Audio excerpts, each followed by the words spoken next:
because it's not.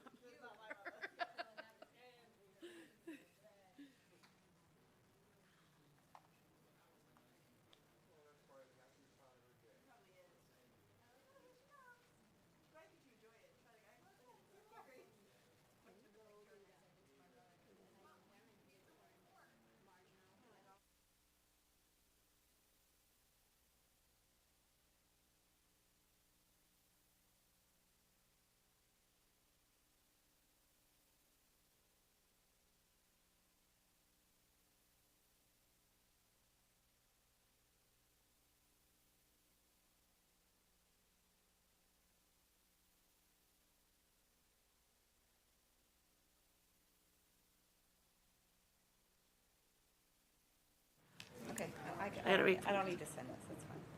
Oh, do you need another minute? No, I'm good. Okay. I just had to send a signed off. Good evening and welcome to the February 27th open session of the North Andover Select Board. Please join me for the Pledge of Allegiance. I pledge allegiance to the flag of the United States of America and to the republic for which it stands, one nation, under God, indivisible, with liberty and justice for all.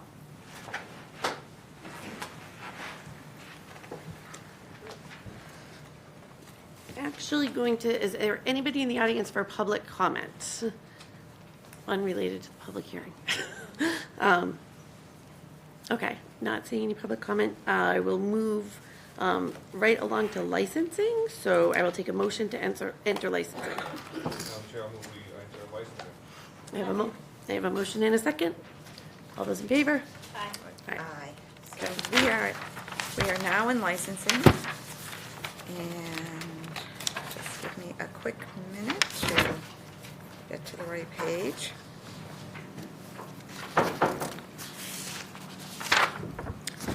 So the first and only item on the agenda in licensing is an application for Harpreet Singh of JZ Inc., DBA Nikki's Roast Beef, for a common victuals license and an entertainment license at 208 Sutton Street.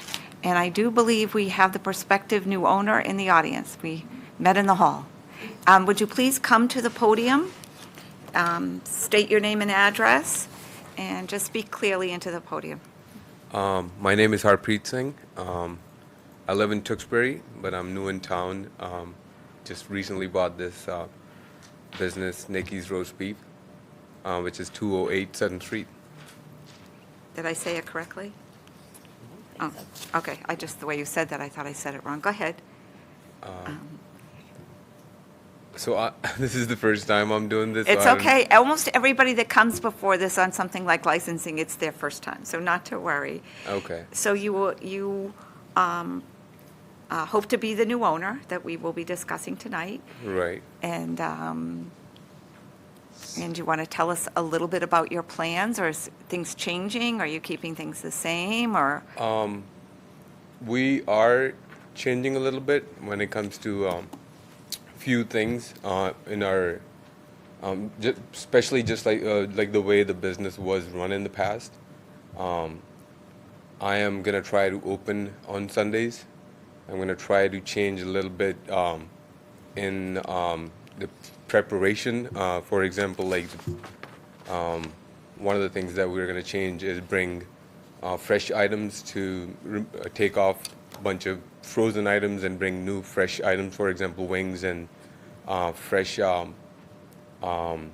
chicken fingers, stuff like that, and change pizza dough, all that basic stuff. Other than that, everything, all the menu items that are already popular and people like them, we're gonna keep the same, especially roast beef. Roast beef, and Yeah. I think it's the onion rings or something like that I hear a Yeah. lot about. Yep. We already have fresh onion rings, so we're keeping that same. Other than that, it's just In more hours, more hours. open hours, okay. Right. I think I do have that on the application already mentioned. Yes, I believe that you do. And so we have favorable recommendations that has been given from the police, fire department, health department, and the building inspector, and with the following conditions, and it's called none. birthday list. None. Um, Okay. Does anybody have any questions So when are you for planning on Mr. opening? Singh? When are you planning on opening? It's already. I mean, we've been. We missed the first hearing. We were planning to attend the last hearing, which was. So it's just a transfer of the common vic It's just a license, no transfer, big deal. yeah. So I already have been sort of operating the business since we reopened, which was last month. But I just So how's missed it the going? hearing. Huh? Everything going well? It's going well so far, as better than what I expected because it was closed for over a month, and people are liking us as the new owners. Me and my wife, she's still there. Is It's, she, Yeah. do you have a TV on there? Because we could all wave to her if she's watching. I believe so. Oh, okay. She wanted to come, but I should have brought her. Now I feel like I should have brought her here. No, you're fine. Yeah. So is this a new venture for you? Do you have a place in Tewksbury too, or is this just a new? Is it your first restaurant? This is my first restaurant, first business. I am a professional wrestler. That's my other. I work with All Elite Wrestling. So this is something new I'm trying to do for my wife and my cousin, who's part of the business too. So I'm trying to keep it more of like family business and bring all the family together. So, thank you. Okay. Madam Chair, I'll move to approve the application of Harjeet Singh of Jay-Z Inc., DBA is Nikki's Roast Beef for common vic license and entertainment license at 208 Sutton Street. So we have a motion and a second. Any further discussion? All those, Just good luck. yeah, all those, Thank yeah, you. thank you. And all those in favor say aye. Aye. So Join the North Andover Merchants Association. which is a great group that supports local businesses and it's, and talk to you. yeah, and kind of fill you in as to the advantages of joining, so, yeah. Congratulations. Thank you. Thank you. Good luck. Welcome to North Andover. Thank you so much. And you don't have to stay anymore, you can leave. You can stay if you want, but you don't have to. Okay, that's it, so I'll entertain a motion to move out of licensing. Motion made. Second. All those in favor say aye. We are now out of licensing. All right. We are going to move on to the next item, which is, well, we're going to go back to our governmental report, and I'm actually going to hand it over to Selectwoman Smedili to update us on our special. Just. Yeah. Oh, there he is. I thought you were running late. I wonder why. Nope, he came in. I spotted him on his way in.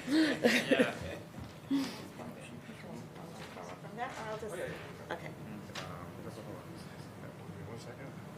I have it here. Things are not My phone is on. You do it this way, okay. So, I have to say that Selectman Valencourt wrote a few words for an introduction. For last month. Yeah, there we go. Oh, thanks a lot. That's why I was looking for you. No, Should I stay over there, or do I want to hear this? you can, yeah, no, actually, we could even almost do this together. So, as I've known you for, my goodness, how many years, Bruce, have we known one another? It's been a long time. It's been a Rosie. long time. We've been at this game for a while.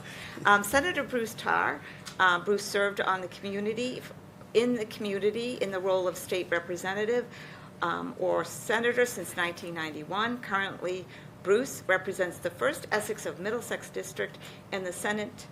Bruce serves as the Senate Minority Leader, have been doing that for quite some time, and has done so since 2011. Although North Andover may be a small part of Bruce's district, he's always here, and that is absolutely true, to support the community and participate in local activities.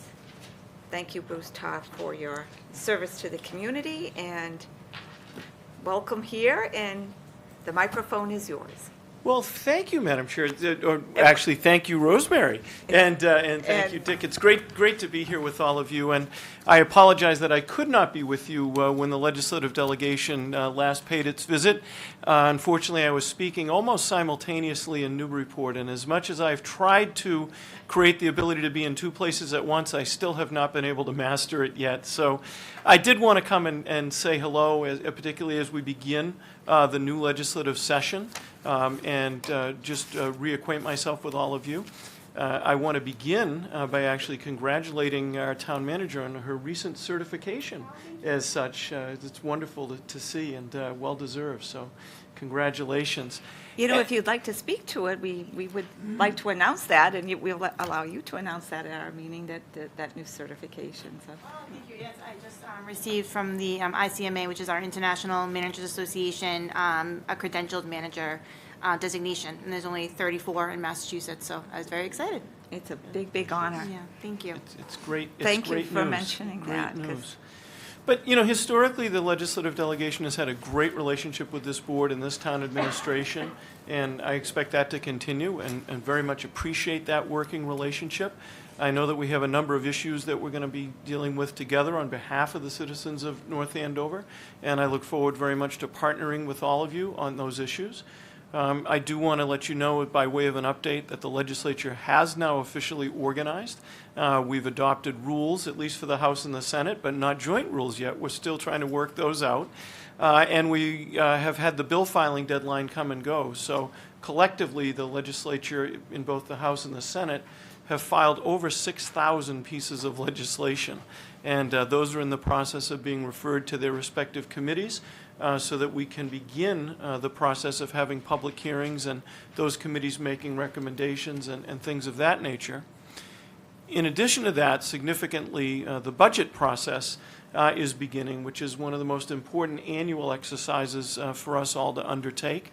And as you may know, the governor is expected to file her budget for the coming fiscal year on Wednesday. And so that's a much anticipated action that we'll all be looking forward to.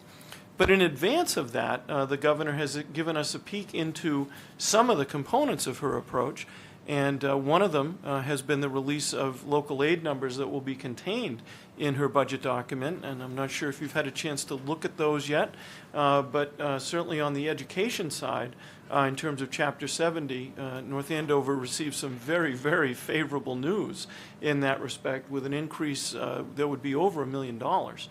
So it's very significant, and also an increase in so-called UGA, otherwise known as local aid, which I think would be about $47,000, $48,000, which is also not insignificant, but not as large as the increase for the schools. In addition to that, the governor and lieutenant governor today released their plan for tax relief, which, as all of you know, is something that we've been working on in the legislature over the last couple of years, particularly given the prosperity that we've seen with regard to robust tax collections. And right now, if we look at year-to-date tax collections, the most recent numbers that we have, if things continue, well, actually, as of right now, we're about $944 million ahead of our benchmark, so that we continue to see the opportunities potentially for significant surpluses. And many of us, if not all of us, believe that that creates an opportunity and an obligation to provide tax relief for the citizens of the Commonwealth. And so I'm not going to go through all of the elements of the governor's package, but I would say that it's a comprehensive package that touches on many areas that many of us would like to see some relief in. And so we've had those two opportunities to see what's coming, and we'll see the rest of it on Wednesday. And we'll be looking forward to work through that with all of you. As for our own legislative endeavors, of those 6,000 bills, it will come as no surprise to you that I have filed over 130.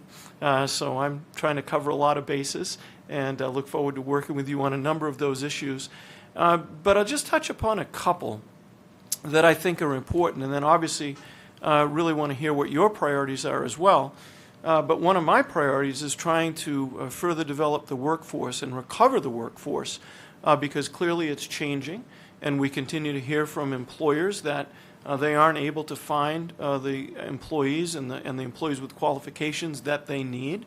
I was delighted that tonight we got to hear from a new small business owner in town, and I know that one of the challenges that he will face, he mentioned expanding hours, will be to staff those hours. And so it's imperative that we try to adapt the workforce and rebuild the workforce, and I filed legislation to create a workforce recovery commission that would involve stakeholders from across the spectrum to think about what we need to do and how we need to do it. In addition to that, we continue to face very high energy costs. I think all of us have seen the results of the most recent rate increases from our providers.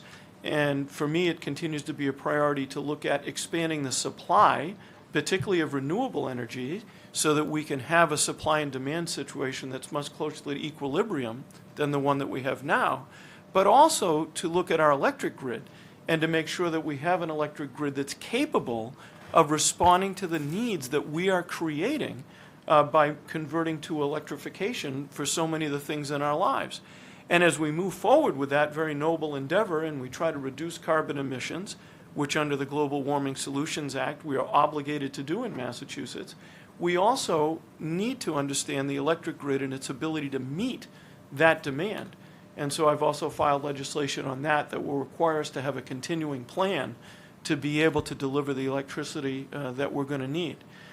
In addition to that, I know all of us share a concern for the environment, and we have filed legislation relative to the Merrimack River and continuing efforts to make sure that the river is not improperly burdened with particularly septic discharge from our treatment plants and beyond. And so we'll be working on that as well. In addition to that, there is certainly a need for all of us to continue to focus on housing. And in Massachusetts, we know that we have approximately a 200,000 unit gap in terms of where we need to be. But we also know that developing that housing involves a lot of complicated situations. And as far as I'm concerned, the most complicated is where we site it. And we need to continue to work with our cities and towns, because even though we may have statewide policies relative to housing production, the reality of the matter is 351 cities and towns make zoning decisions that affect housing production.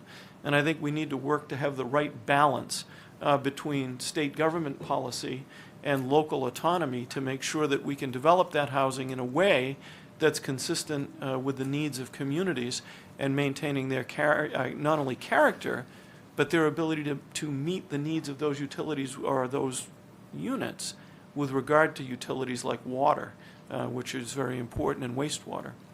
So that's a little bit of a flavor for where I'm headed in this legislative direction, but of course we know that we usually start every legislative session thinking that we're going to go in a particular direction, and we often get surprised by contingencies that arise. So that caveat with regard to that. But that being said, certainly we'd be interested to hear the priorities that the board has so that we can talk about partnership with regard to those. Not so much a priority of North Andover, but if you don't mind, I have just a couple of questions. I've heard recently that our energy policies are being mirrored coming from California or something like that, that what they do, that we and a few other states would follow suit. I'm confused about that we wouldn't just have our own that suit just Massachusetts, that we're taking leadership from a state on the other side of the country.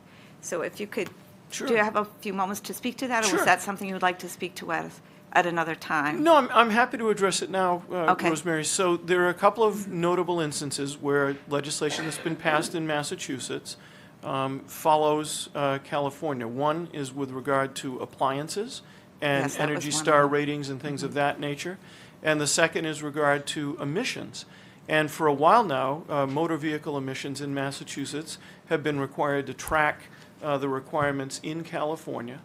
And most notably, in the most recent energy bill that was put forth and signed into law, there was a requirement that Massachusetts not allow a vehicle that produces carbon emissions to be sold as a new vehicle after the year 2030. So we are headed in that direction. Might have been 2035, but I believe it was 2030.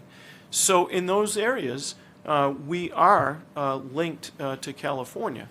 That being said, we still maintain complete autonomy for what we wish to do. The legislature and the governor have the ability to change things and to modify them, but we are certainly a state that is following closely the California direction on a number of environmental issues. Well, I'm glad to hear the second part, that we have the right in, and if we have the so desire, that we would just follow our own path, because I think we're something of a different state than California and the needs of California. I mean, California is somewhat concerning because if they don't supply enough energy and they do have their earthquakes and their other problems that they have of evacuation, that could be a pretty scary situation where people are trying to charge up their cars. And I certainly don't want us to follow in that, but that's just my opinion. So before we move on, and Sure, I'm of sorry to course. interrupt, but one thing I think is important to keep in mind is that Massachusetts energy policy is largely driven by the Global Warming Solutions Act, which was passed a number of years ago. And that act establishes firm benchmarks for the amount of carbon reduction we need to undertake using basically 1990 as a baseline. And in litigation that's happened over the last several years, it appears that those benchmarks that are contained in the GWSA and its successors are actually legally enforceable. And so regardless of whether we follow the lead of California or other states, the bottom line is we need to conduct a series of activities that reduce our carbon emissions in accordance with that act, which is a Massachusetts law. Okay, that's good to know. I was unaware of that. When your colleagues were here at our last meeting, Tom was talking about, in particular, her love of animals, and I agreed with her. I do have real concern about, and I know you do, I don't even have to tell you this, you live, eat, drink, and breathe this because it's important to your constituents. But what we've been seeing in the news is, the endangered whales that are being beached, and the concern is with all the projects that they have in the windmills, so forth and so on, that it's causing problems with hearing with the whales, and now we're hearing dolphins. I know it's a federal issue, but it is off and near our shores. Do you want to speak to that a little bit? Because I know Sure. it's one of your favorite subjects, and it should be. Yeah.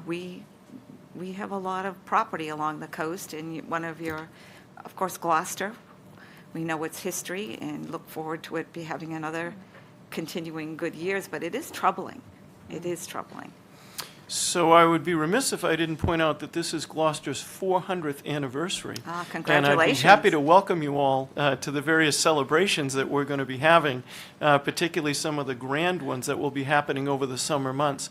I would say with regard to animal welfare, I've been a very proud advocate for animal welfare, and I would point out, we're mentioning other states, Massachusetts has a very, very proud history of animal welfare laws that date back into some of our earliest days, and particularly in the 1800s, when the idea of animal welfare was evolving. Massachusetts was leading the way.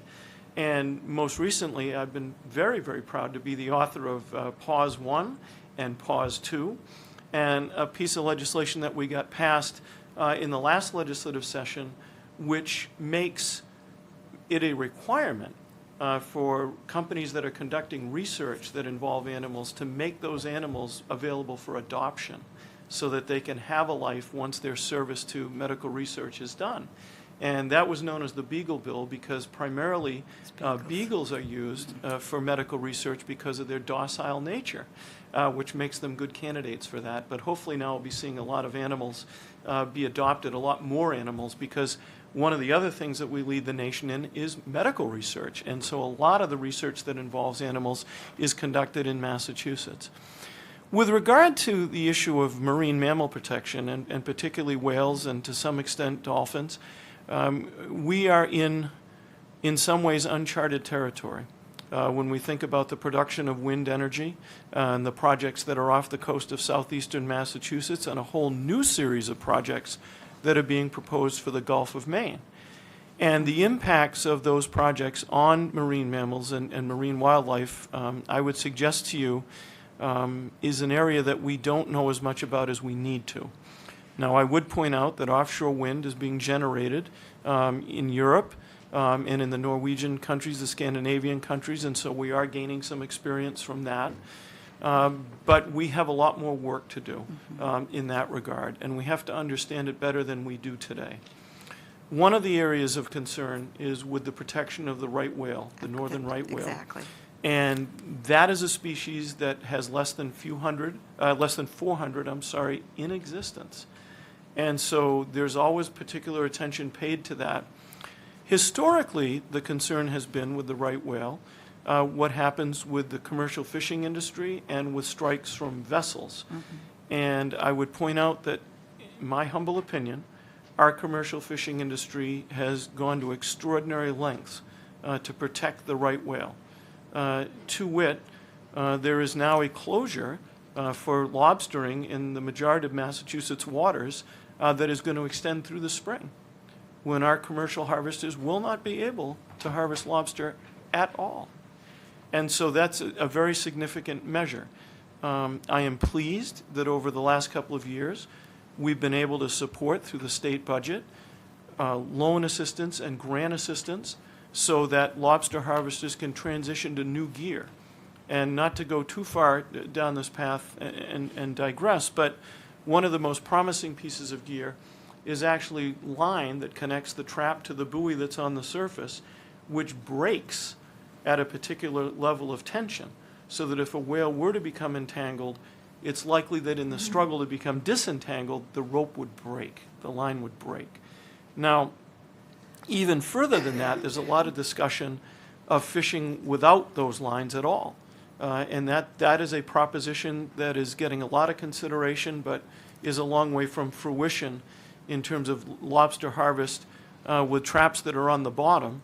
And when a vessel approaches to harvest those traps, sends a signal, and the buoy line is released. So it's on the bottom until it's time to harvest the trap, and then it's reset and goes back to the bottom. So there's a lot of those discussions. But I will suggest to you that as a matter of policy, we are going to need to have very serious discussions about the need for harmony between arguably one of our oldest industries, commercial fin fishing and lobster fishing, and our need for energy production. They are both important, and we cannot afford to sacrifice one for the other. So we have to be very careful about how we approach this. Massachusetts, as you know, has an Ocean Management Act, which attempts to, through a very careful planning process, evaluate where good places are for the various activities that we engage in the ocean. I was very pleased to have a major role in that a number of years ago. Those conversations are going to need to continue. We need to think about our ocean resource. We need to think about marine mammal protection. And I would suggest to you that we've only begun to think about vessel strikes, which in my humble opinion pose as significant or greater significant threat to marine mammals than entanglement and fishing gear. And we've started a pilot program. I was able to put some money in the budget last year to have the environmental police, when we know that a right whale is in a particular area, patrol that area and ensure that vessels maintain a safe distance from the whale. So I'm probably giving you much more information than you would want, but this is an area that we're going to have to continue to discuss. Well, yeah, thank you for that. But I think the reason that it's important to so many people, even if you don't live on the coast, even if your family's not in the fishing industry, as you just said, it is a huge industry. It's part of our, in the state of Massachusetts, it's part of our heritage. And it's, we all need to rise up instead of having these historic industries just run into trouble and maybe, cease to exist or not in the fashion that we're used to. So as being someone who lives in Massachusetts, as we all live in North Andover, I think it's important to support things that are important to our neighbors in Gloucester and elsewhere. But we all know that you are the advocate. You are the one leading the charge, and you've been doing it for years, and we're grateful for that. So thank you. So I've got my outside North Andover questions out, but we appreciate, of course, anything that you can and will do for us. Somebody else's turn. Yeah, I guess bringing it back local, a little bit more local than the other good topics, but bringing it back local. I mean, one of the things we hear a lot about, Bruce, is safety on Route 114. And I know you've been very receptive to this in the past and worked with us on the Hawk Light at Merrimack College. But one of the things we get a lot of emails about is a light at the corner of Shopness Pond Road and Route 114. So, you know, again, I guess we come to you and say, you know, what can we do there? Is there a way that we can provide some relief there? I know we have a lot of lights on 114 and people don't like lights, but in that one particular intersection seems to be a real problem these days. And then even taking that back, further back towards Merrimack, frequently we talk about further safety at Merrimack College too. You know, as more kids have now moved across the street and now they have an academic center across the street, so that still becomes an issue. The Hawk Light is great and it's provided a degree of safety, but it's not the ultimate. You know, there's still more work that we probably should be looking into along that road. So I first want to thank you for the kind words of introduction earlier and that partnership in delivering them. That was quite impressive. But I agree with you. I think we have more work to do. And I think you'll recall that when we had a very tragic incident near Merrimack College, we all worked together. And the backbone of that effort was a roadway safety audit where we looked at a particular part of the Route 114 corridor and tried to determine things that could work harmoniously together to provide additional safety, whether that be rerouting pedestrian traffic on the Merrimack campus, whether it would be the lights that you made reference to, whether it made sense to reconfigure the islands at the intersection that's right there by Merrimack. So we've had those discussions. I would humbly suggest that it may be time for us to conduct a similar exercise heading further south or east, depending on which direction it is, as we head more toward Middleton on 114. Because it is an issue that there have been several requests for lights at a couple of the different intersections, and we do have to follow the Uniform Manual of Traffic Control, and we need to think about that, and we need to think about how many of them we can have clustered together, where we locate them, what the unintended consequences might be if we put too many of them close together. So I think that we need to continue the methodology that we used further north and extend it and look further south to that corridor and really understand what our best efforts can be. And I think that the legislative delegation would be very willing to work on that with you in partnership as we have in the past, because we all have one goal that's paramount above anything else, and that's public safety. And we don't want to see anyone injured, whether they're walking, whether they're in a motor vehicle, whether they're on a bicycle. And so we need to think, I think, before we take the next step, at making sure we do the right thing in a comprehensive way. There's certainly a lot of interest in that light, and I understand that, but we need to make sure we do the right thing. And I think we need to have some expertise on this. We need to have a comprehensive look at it, and then we need to act. And we've proven we can do that because we've done it, you know, closer to Merrimack. Yeah, good points. Yeah, It's agree. a lot of the people that live in the apartment complex that's pretty much like near the end of Sharpness Pond Road, and they've witnessed, and Dick was right to bring this to your attention because it is an important subject. So, and there's not a lot of lights near there, so it's not like we one after the other after the other. Yeah. There is quite a big space between. I don't even know where the last one is, heading back towards Stop and Shop. Is that the? Well, that's quite a ways. Yeah. That's miles. So I wouldn't see the light at that location as to be a real burden to everybody. But we do get a lot of calls and emails. I think there's some concern too with there's a new business going in Middleton. Yes. And that's part of it. They got the bigger trucks and the commercial trucks. The gas storage facility, yeah. Yeah. I would point out that I am summoned, I guess about on an annual basis, to Brightview to hear concerns there as well. And so what I'm thinking about is not necessarily the lights that exist, but lights that might come into being in the future, and making sure that we understand the full context of that.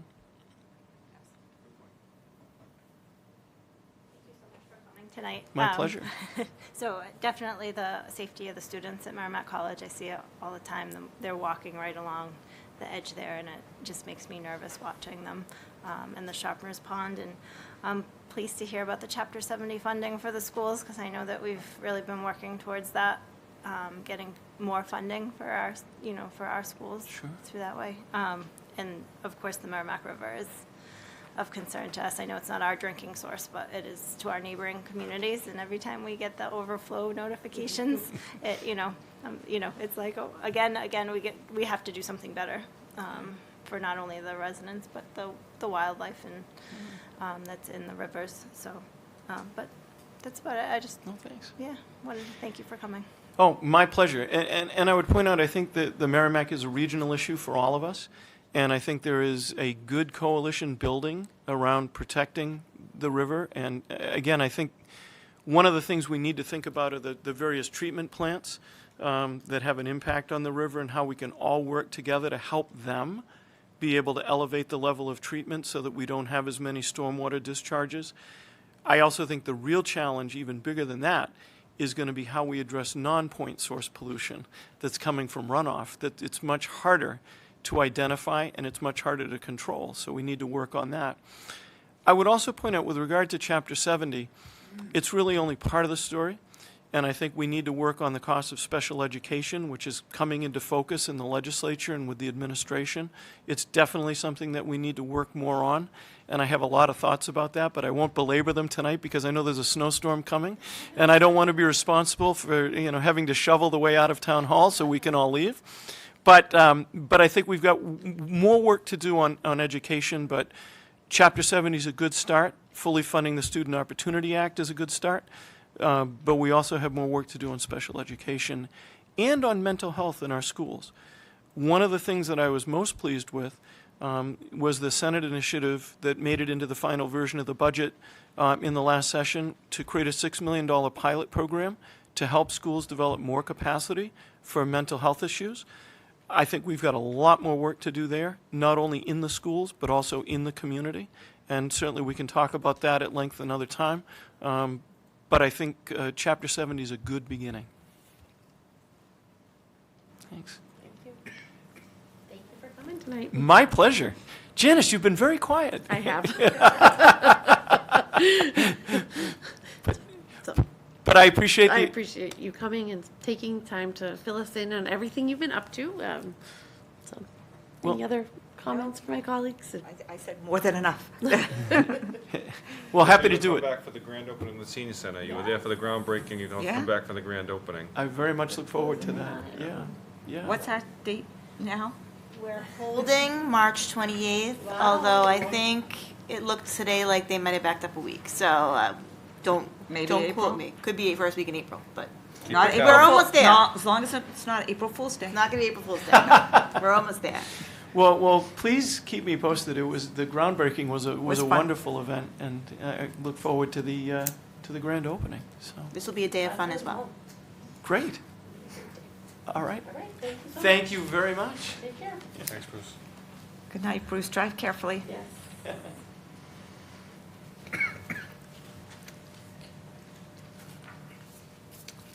All right, we are now going to head into new business. Our first item is a public hearing about the application from AT&T for small cell wireless installation on the utility pole near 477 Stevens Street.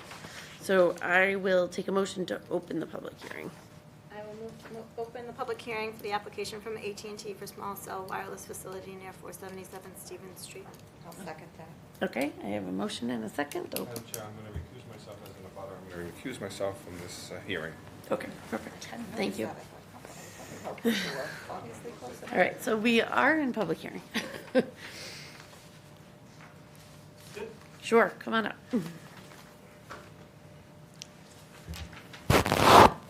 Good evening. Good to see everyone again. My name is Edward Parry. It's P-A-R-E. I'm an attorney at Brown Rudnick, here representing AT&T with respect to the small cell facility. I think we've done 6 or 7 of these so far in North Andover. As part of the initial deployment, 2 of our sites were within a historic district, So we got sidetracked to go through the historic district process. We did one on Elm Street, in the Machine Shop Historic District, and got that one through. However, in the Old Center Historic District, we ran into significantly more opposition from the commissioners with respect to our installation. We had looked at a pole over near the North Parish Church. There was some concern about the use of the pole near that church. They asked us if we could find, in accordance with their requirements, if we could find a location outside of the district. So we spent the last, I guess since last June, coming up with a solution, and lo and behold, here we are. So we've been able to locate a utility pole that works for AT&T to provide the coverage they were looking for. At the same time, it's just outside of the Historic District Commission, so that we don't have any issues with that review and impacting the area. When we did these small cell sites near the historic districts, we, instead of using our typical installation of an equipment cabinet, which can be a little bit large on an equipment pole, on a utility pole, we took the radios, the electronic equipment itself, out of the equipment cabinet and mounted them directly to the pole. So it just eliminates some of the bulk from a visibility perspective. The antenna remains the same. It's 2-foot antenna on the top of the pole. In this instance, the pole will be replaced by National Grid. The existing pole is about 30 feet high above ground level. The new pole, the new sturdier pole, will be about 34 feet. As I said, the antenna is about 2 feet. It's a 1-foot mounting bracket, so the top of the antenna will be at 37 feet. The two radios that will be attached to the pole, which run, with cabling up to the antenna, are about 13 inches by 16, 17 inches each. There are a couple of grounding rods. National Grid will move all of the other utilities that are on the existing pole onto the new pole. Then AT&T will install its antenna and equipment. You have the plans. So we provided some photo simulations, which I see you looking at, which show the existing pole. You see it's actually a bit tilted. So the new pole will obviously be straight, and in keeping with the guidelines of the North Andover review process for these small cell facilities, this will not be a double pole, so the pole will be replaced, and there'll only be one pole remaining. With that, like I said, this is very similar to all of the other installations we've done in town. I'd be happy to answer any questions and address any concerns of butters and neighbors. I think they're, Could we see what the pole would look like? I'm sorry. Yeah, you can borrow mine if you want. can we put it up there? That would be great, yeah. We're gonna put it up on the screen for you. You have it? Oh, it already is. Yeah, that's what it looks like. That's beyond it.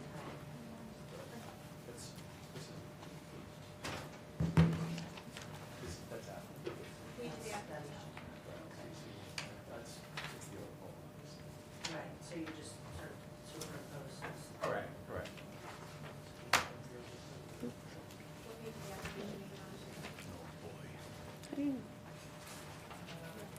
It's at the end.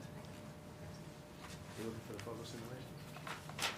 You all the way to the end. I think it's 98 pages. That's the. Could I ask why you haven't considered any other poles on the street?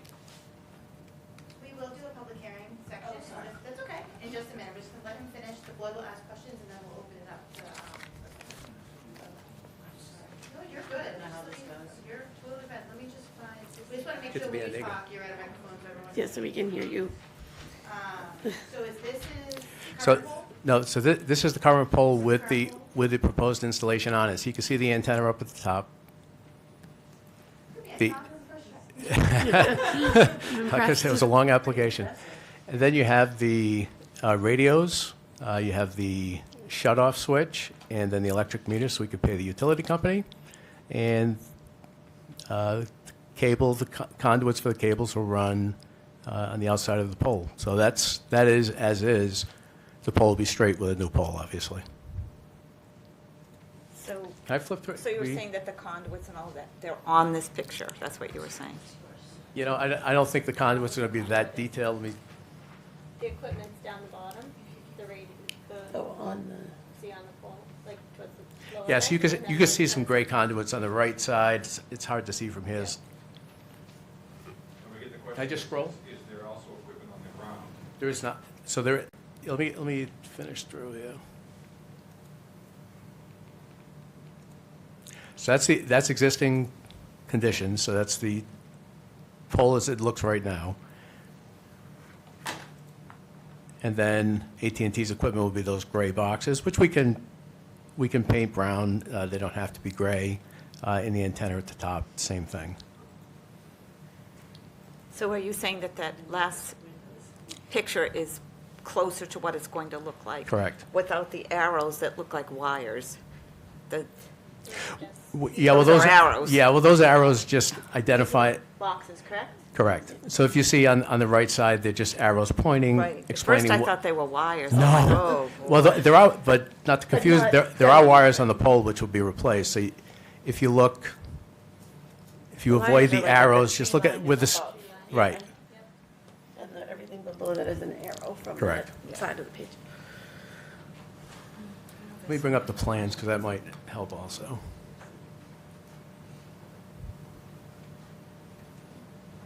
So this is the elevation depiction of the installation. These are the plans that I was talking about. And those get converted into those photographs and photo simulations.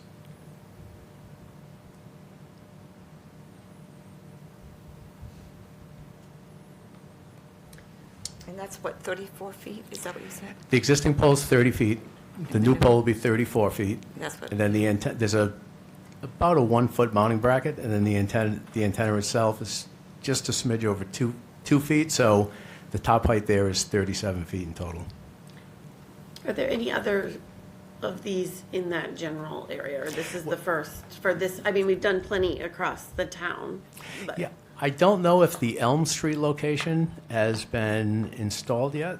That would be the most similar in design. As I said, our typical installation has some people feel it's a rather large, looks like a cable TV box, so it's a metal box. It has cooling fans, et cetera. But when we went to with the historic folks, the preference was, strip them out of the box, at least for the installations in that area, so that's what we did. And with this proposed location versus where you had it in the historic district, do you think that you'll get similar coverage? Yeah, we'd prefer to be at the location, but Okay. that we initially proposed. But this was the compromise to get out of the historic district. It was clear we were having difficulties, and just anticipating the questions will come up. So we can't use every pole. So if the pole has transformers on it, or if there are a lot of wires, or it has primary power, we can't use the pole. In this instance, I believe Stevens Street goes downhill back toward the church. So what we tried to do was compensate by coming up the hill, get some additional height in comparison to what we were proposing near the church. And we looked hard for, all these poles. They all have, stuff on them. This was the only one that was outside the district that we could use, that we could get our AT&T's RF engineer to approve. So we have spent months looking. So it would be exactly in the same location? I'm a little troubled. Well, that it's in front of somebody's house. My house. I would not like that. No one in this room would like to have it at the front door. It should be on the property line at the very least, in between. That, it's just, nobody wants to look out their front door and there's a big pole. Well, the pole's there, so it's. I the- know, but to make it bigger and add-ons and things, nobody would like that. Also, I have my children's bedroom there, the waves that come through, who knows if it's gonna cause cancer down the road, I don't want it. gotta be other places, or we just don't do it. I have terrible cell service in town, but I don't care. I'll live with it. Madam Chair, I would just ask that you wait in the public comment, just because Right. people don't come to the microphone, no one at home can hear it. So Yeah. it just makes it hard. So, and I'll wrap up just, so as part of the pad, it's a low-power facility. It's not going to, I mean, the pole is the pole is getting taller, but that's not going to have a significant impact on someone inside the house. We don't set the pole. What I've seen for installations is they come and they drill a hole right next to the pole, and then they remove the existing pole. So it's not going to be in the exact spot. But I agree. I mean, the pole is there. There's not much we can do, and there's just not poles in the neighborhood to deal with Have it. they ever moved the pole? Like, is that an A more option? desirable area. Is that something that you have worked with them in the past to? Yeah, dealing with the utility company is a challenge, as I'm sure you know. You don't need to and tell us. we have the same challenge. Now, we can have that discussion with them. I don't know what moving the pole means. Well, I don't know. I think there's a we- tree we next- Wait till we get to the, till we can listen to the neighbors, but. I mean, the visibility is going to be the equipment boxes on the outside of the pole. I mean, just looking at the photographs, I mean, we understand it's in front of somebody's house. That we don't, dispute that. People aren't going to want a whole new pole in front of their house. I can assure you that I've run into that situation. But, possibly could we, ask them to move the pole, and looking at the photograph to the right, to the left a little bit, and I don't know if we can orient the equipment so it's facing the tree, if that helps, but Is there a pole further up Stevens? there's not, they either all have something on it, or they're too low, or just not usable, or as we get to the other side, we go back into the historic district. And the historic district didn't want just the equipment on it, or because it's in front of the North Parish, correct? Yeah, I mean, their preference is to be outside of the district if possible. Yeah. And it's all it's all visibility with them. It doesn't, it's not who sees it, it's, if it's visible in the historic district, it's a challenge. In front of the church, that church, you probably would be unaware of this, was painted by a local artist and was on the UNICEF Christmas card in the 1960s. Yeah. We really don't want a pole in front of that church. No, and it Nor wasn't in do I front- want a pole in front of somebody's house. And, just to be clear, the pole. I know, but if The pole is there's an there. opportunity to move it, this would be the time. I'm happy to look, I mean, we try to, I believe you we when try you to say build a that. You're trying to- consensus, which is why we're here with this location. We will continue to try to build a consensus. If we can find something nearby, I'll certainly talk to AT&T about moving it. I think there might be some disappointment when we come back and say, we've inventoried every pole, here's the reason for every one of them. And we'll provide that so that, this board is comfortable. We are going to meet the emission standards in multiples, so the report that we submitted, I think it's 0.25%. I know it's not going to satisfy some of the abutters, but we comply. That's, the standard we have to meet. But if we can find a way to tweak things and keep everybody happy, Well, I think That the would be great. advantage of trying to do that and accomplishing that is you might get less resistance as future polls are necessary. And I do believe that we need coverage there. It is an oh, you absolute need dead coverage, spot. that's for sure. It's actually, we have had this discussion, it's very dangerous, it's a safety issue, you have 1 million kids in that area every day after school, they can't, if they needed to, they don't have good coverage to contact their families or parents or whatever, and there's just And too let me much. also say, we're not here ramming this into a neighborhood or in front, I mean, we're all homeowners, we all live somewhere. I understand we're adding equipment to a pole in front of somebody's house. But the idea is to get that feedback.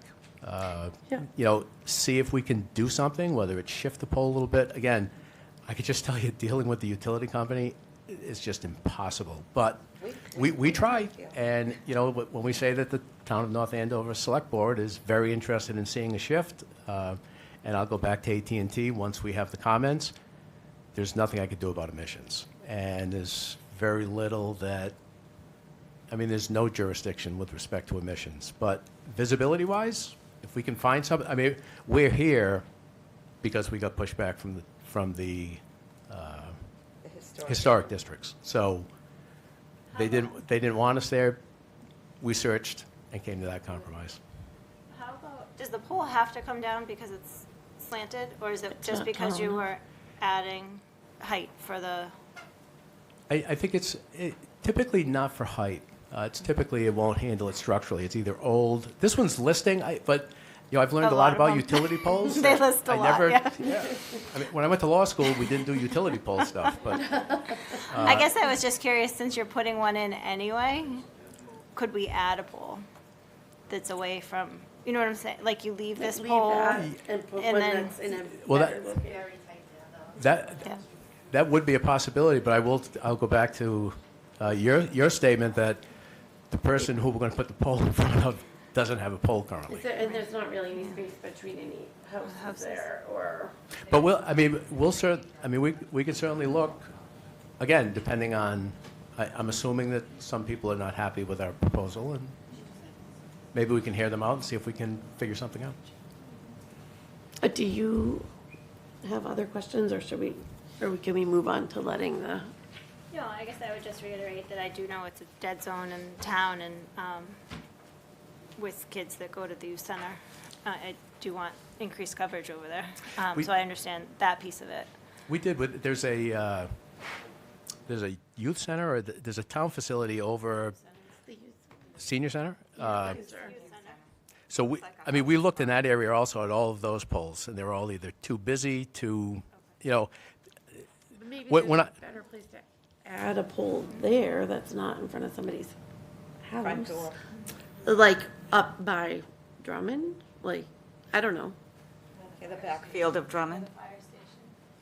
I don't know if it works, that's the problem. I know. That might interfere with some of their, we don't know, transmission of calls, we don't know.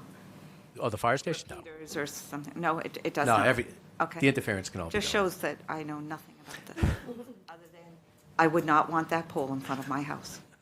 Just the absolutely equipment, would not the not. poles there. I think it's, I know, but if you're going to be changing it out for a bigger pole, this is the time to do it.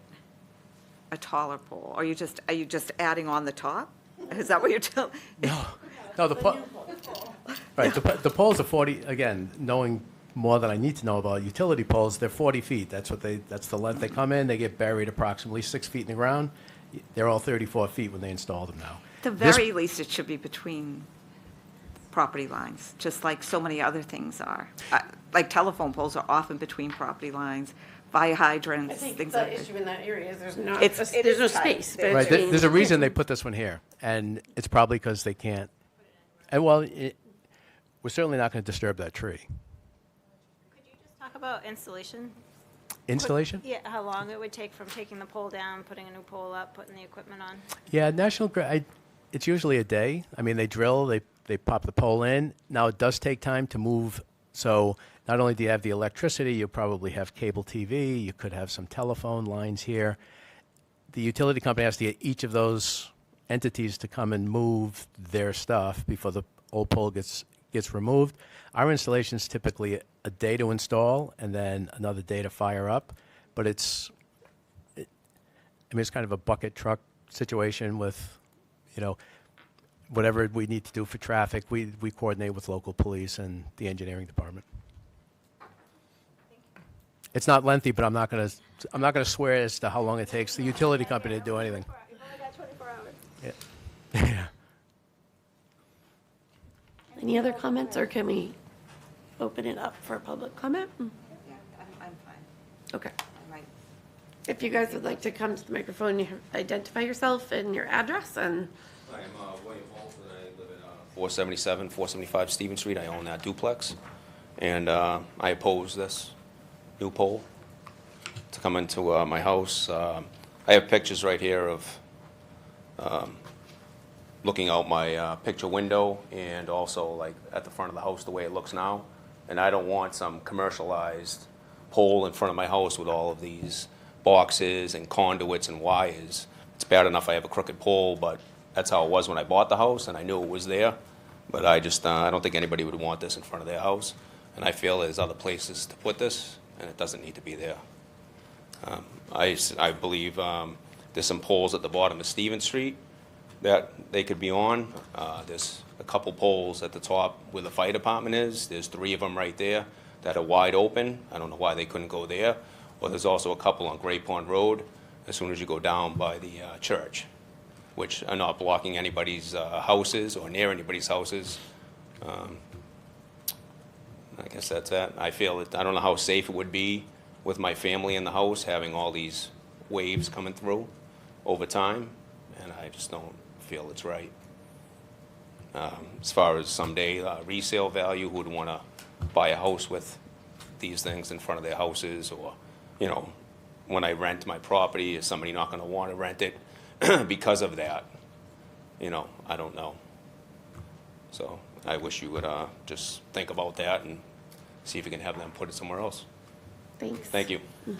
Oh, I also have, I got a name and addresses of 11 out of the 7 houses on my street who said that I could use their names, that they oppose it. A lot of them couldn't make it tonight. One of them had open heart surgery. Another one is in Canada, away. Another woman is sick right now with a stomach bug. And another one has a child at home that she can't have, she doesn't have anybody to watch. But these 11 people said that I could use their names and addresses, that they do not want it there, out of 17. Thank you. Thanks. Yes. Any other comments? No, but I would, after you're done, I'd be interested in seeing those pictures. I mean, I've been down that street a million times, but I still want to see it. I have pictures of the poles up at the fire department. I also have pictures of the poles on Great Pond Road. You can. Can you, yeah, if you, can you go back to the microphone so we can hear? Oh, I'm sorry. Yeah, I have pictures of, I'm showing him the pictures right now of looking out my picture window, and obviously the pole at the bottom of the street. But I do have pictures of the 3 poles up at the fire department, which are in a nice clearing, and it's all industrial there to begin with, so who's gonna notice a couple little boxes compared to being in a residential place on this little side road? That is, I feel, pretty historic in that area. Madam Chair, we'll just need to take copies of the pictures so we have them for the record. Should we have them read the names of those other people for the record? He can submit the paper. Sure. Huh? Yeah, I have all doodles on there, but I think that's, all right, sorry. Anybody else want to speak to this? You want to speak? Hi. Do you have more pictures you want to submit? I will, yeah, I'm gonna find them, sorry about.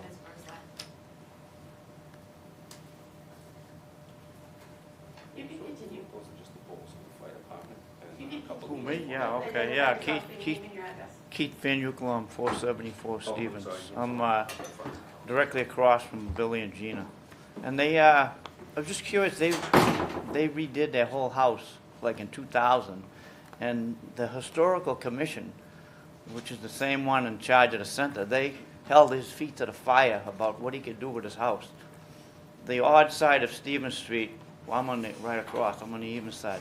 It comes under historical, their auspices, or whatever you want to call it. Why didn't they go to bat for him with this? I don't understand that, because you can't see it from the old center. Maybe that's what it is. But that side of Stevens Street is considered historical under their rules, or whatever you want to call it. And why didn't they offer the, North Parish like $100,000 a year to put up in a bell tower? Because that costs money. They're looking for the cheapest way out, of course. I know how big utilities are. Or sink a new pole in the municipal parking lot. Whatever it costs, isn't it worth it in the long run to have it, next, between the youth center and the Masons? Yeah, well, I mean, what? Nobody would see it over there. It would blend in with the pine trees, I mean. But I didn't understand why the historical is not backing him up on this. Just because he doesn't have any clout or what? I know they made regulations for him when they redid his house. Yeah, I'm sure knowing the different historic areas, yes, they do have regulations on siding and windows and Right. window panes and So why- roof lines and things like that. So I understand your point. Yeah. We don't have that answer, but I think we understand your point. Yeah, I would make the church an offer, tell them, put it in the steeple, nobody has to look at anything. What is, it's, because it's gonna cost them a few bucks with an annual contract. I know that wouldn't be the first time in the world they've done that. Made a deal with a church, and maybe the church would be glad to go along with it. I mean, it's for public good. It's not gonna affect anybody up in the bell tower. Thank you. Appreciate your comments. Okay, yeah, maybe they could look at something like that, though. Thank you. Okay. Any other comments from the audience? I think I just want to sort of reiterate what everybody's saying. It's right in front of our picture window. The pole's already there, yes.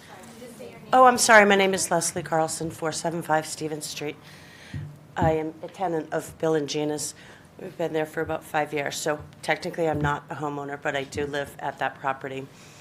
And I just think that other alternatives would be a better idea. We scouted out the poles up and down Stevens Street and down the bottom. I know it's worse coverage down towards the bottom of the street, but there's all that town land right there, and there's poles there.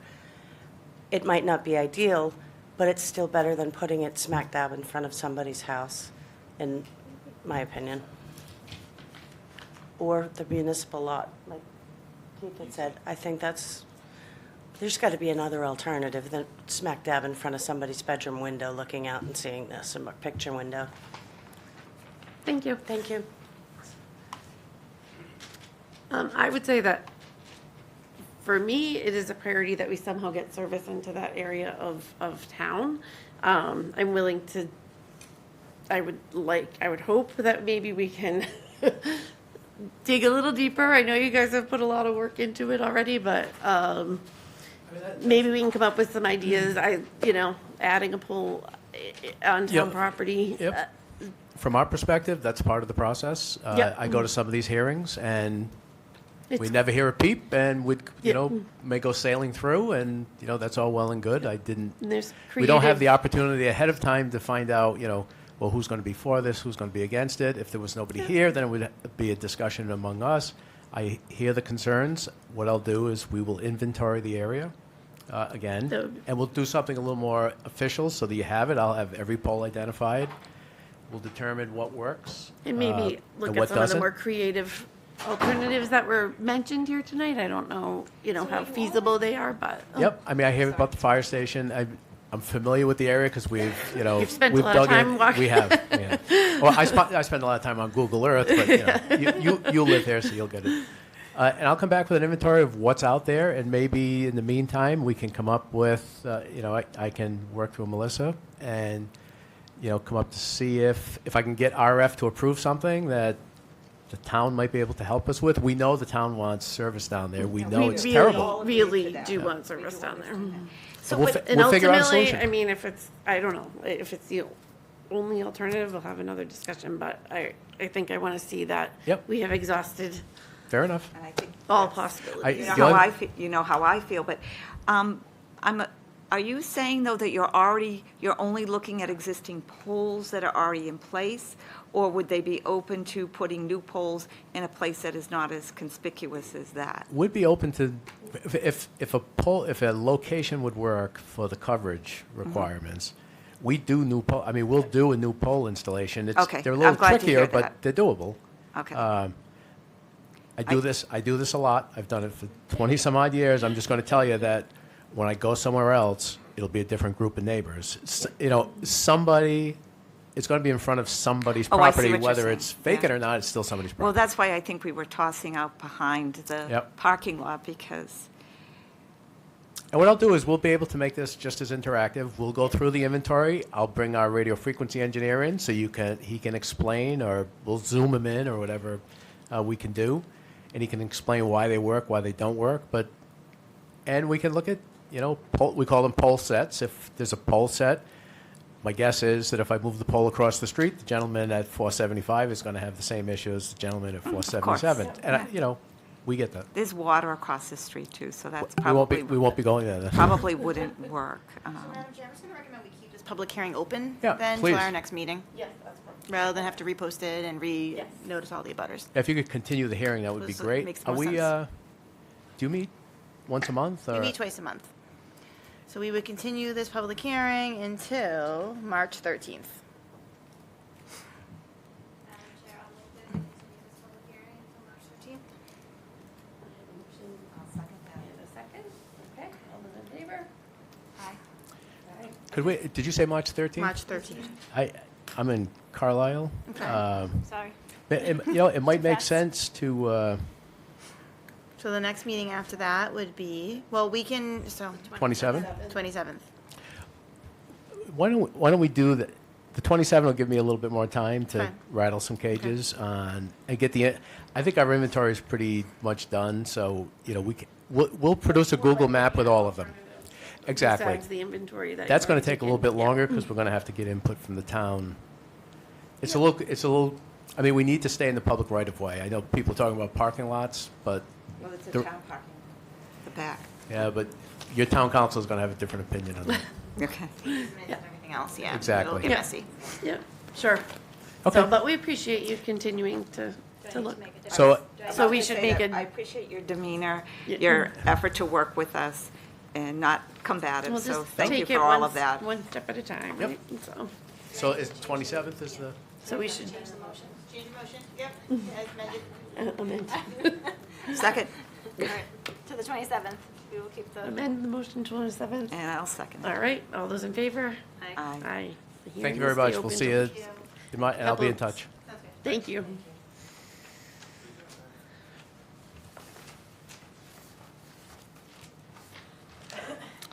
Okay.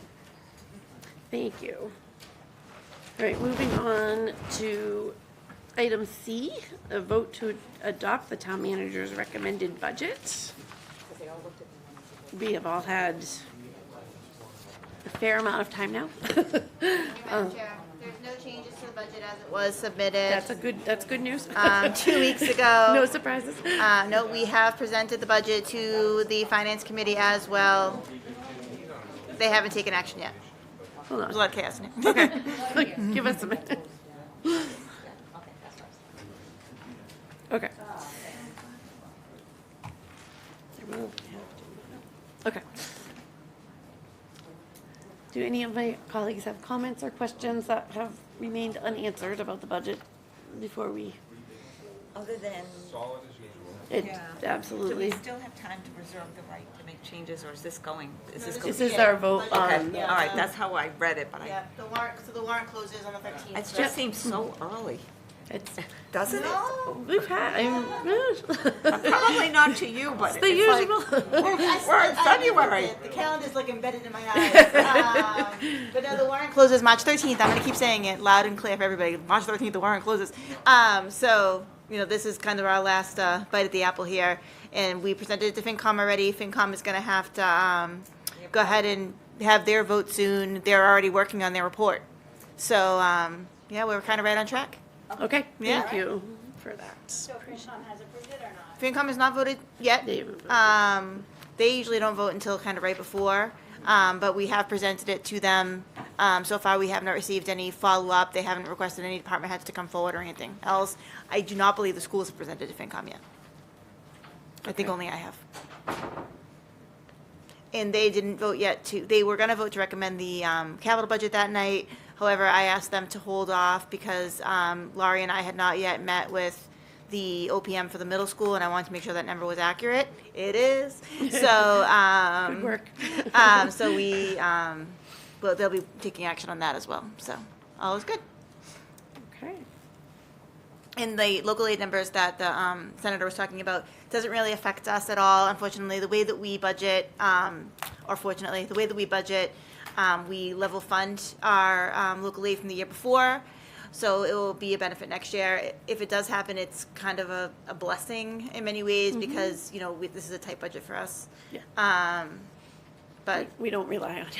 we don't rely on any increases because they vote their budget so It's late. Still a ways to go before. A long ways to There's go. a lot of things that could happen between now and then. Yes.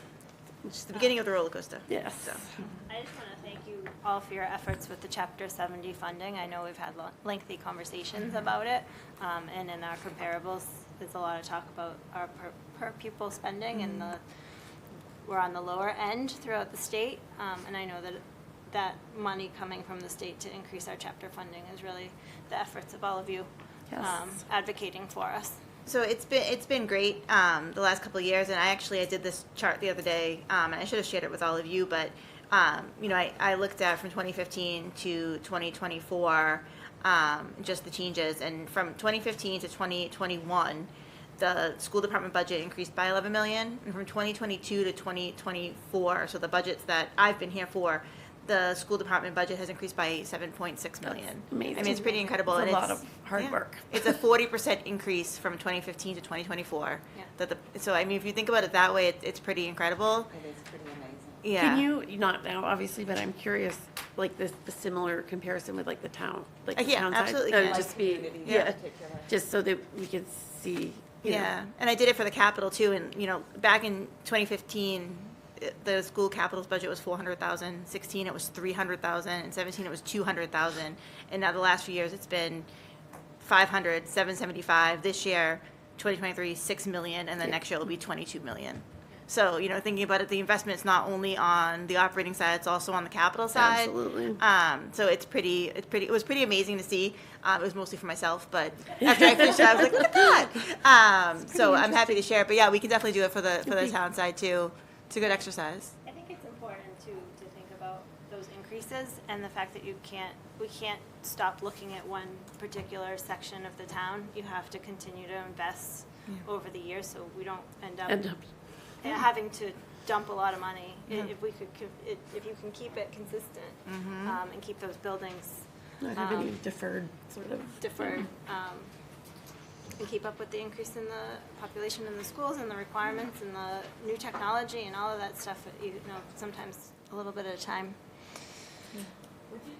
Consider that there would be some value to looking at comparable communities for the money, but also comparable communities as to what percentage of their budget tends to be for special ed, because we do have a reputation of being a desirable community for special ed, and it's not that I'm looking to necessarily do anything to lessen it or anything, but I think it's kind of good to know that it might make an argument for further discussions. I think we could certainly look at it. I think that in some ways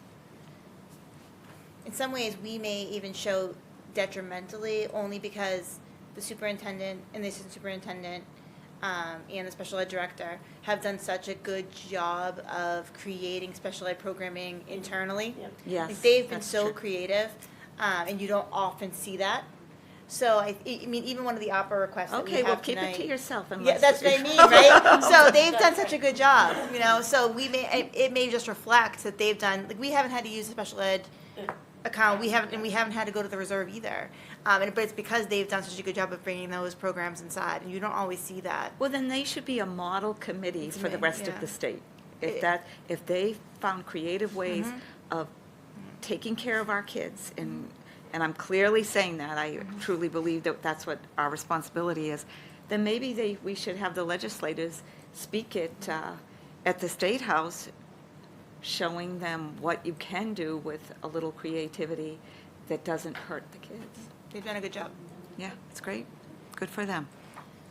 Any other budget comments before we continue? Okay, I will take a motion.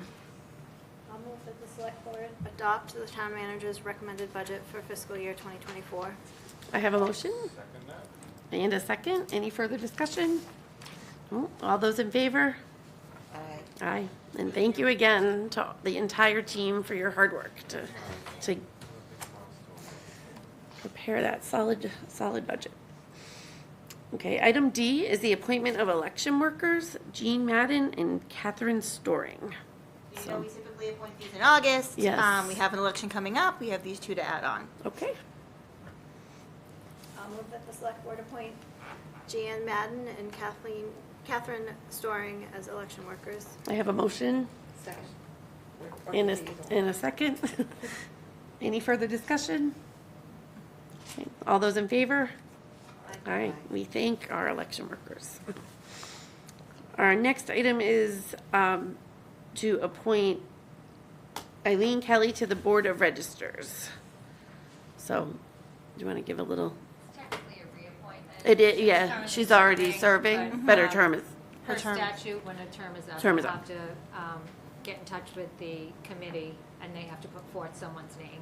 okay, perfect. So, she's currently on the board, would like to continue, so, okay, I'll take a motion. I would move approval. I'll second. I have a motion and a second. Any other Just discussion? affirm the amendment for a term ending March thank you. 31st, 2026. Thank you. Any further discussion? No? Okay. All those in favor? Aye. Very good. Item F, to approve and sign the warrant for the annual town election. So, do you want to talk about the details? Yeah, so we have an election for select board, there's 2 seats. School committee, there's 2 seats. Housing authority, there's 1 seat. Greater Lawrence Technical School, there is 1 seat. All of the papers have been returned. The election is going to be on March 28th, 2023, from 7 a.m. to 8 p.m. And there is early vote, There is mail-in early- voting. There's If mail-in people voting. request ballots. Okay. Yep. Okay, I will take a motion. Madam Chair, I move the select board approve and sign the warrant for the annual town election. I'll second. I have a motion and a second. Any further discussion? Okay, a thank you to our town clerk and staff for, all those in favor? Sorry, I was gonna comment and then vote. Oh, I was commenting on my own comment. All those in favor? Aye. Okay.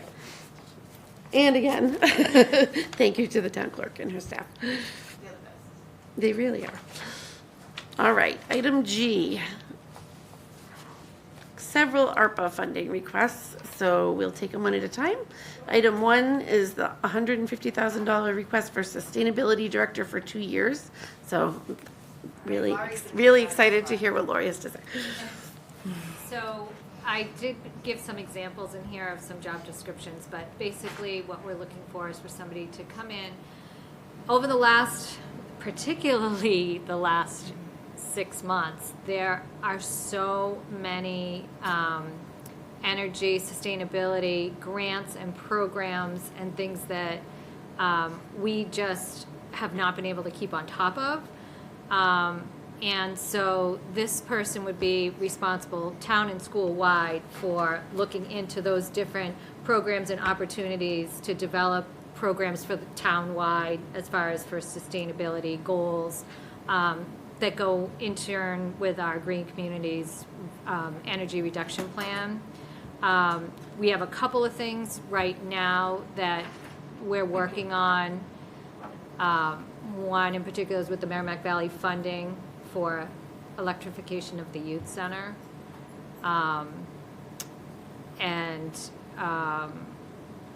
Solar, the schools are looking at solar panels for all the schools, and it's been a lot of work on Steve Foster's part. He's been fantastic, and he is a one-man show. So this would really help with, he does all of this right now, and we just keep adding things on. And it's not going to be sustainable, and I do think that we'll miss out on some grant funding.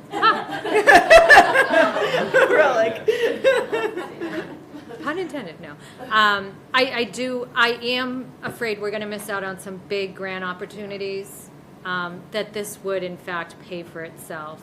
We've seen it with the green communities. I do expect, I would think with facilities master plan too, there might be a lot of opportunities that we want to Yes. make sure we take advantage of. Yes. And So, our MVP plan, and the Yeah. housing mitigation plan, all yes, things that. there's just, Yeah. And And the you- open space plan, there's so many things that it could line up yes, with. right, even the fields, yeah, all of it. There's. And the communities that have already hired somebody, you'll notice they've done it in the last 2 years. Like, this is a new position. Yeah. Dee put this out to her HR group to look for job descriptions, and these are the ones we got because it's relatively new. Yeah. And in fact, our Green Communities coordinator that worked for the state just took the job in Salem. So we've lost a huge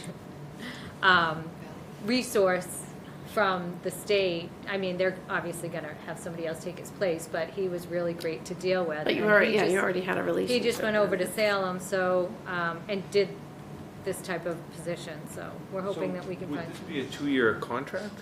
Like, so would this position end after 2 years? Yes. So this would be 2 years? But they would be an Okay. employee They'd of be an it. employee, and what we do with these ARPA-funded positions is we actually give them an offer letter that states that they're being employed for this period, so that they know the job is gonna be ending.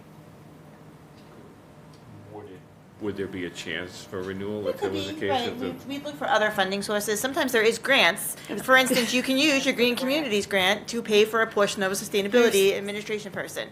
So there is, this would be something that they could start to work on, right, figuring out a way to fund this. Yeah, right. And like benefits, and would we already be funding that as well? I mean, if it goes beyond 2 years, if it goes 2 years. If it we goes won't- beyond 2 years, we would. This covers the entire package.